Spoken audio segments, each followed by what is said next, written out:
Hi friends, no oil பொரியல்.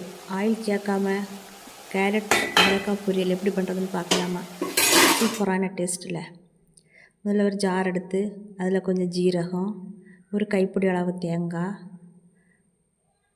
கொஞ்சம் மிளகாத்தூள், அப்புறம் கொஞ்சம் மல்லித்தூள் சேர்த்து லைட்டாக க்ரஷ் பண்ணி எடுக்கணும். நல்லா அரைக்க வேண்டாம், குறைப்பாக அரைச்சி ஒரு பக்கத்தில் வச்சுருப்போம்.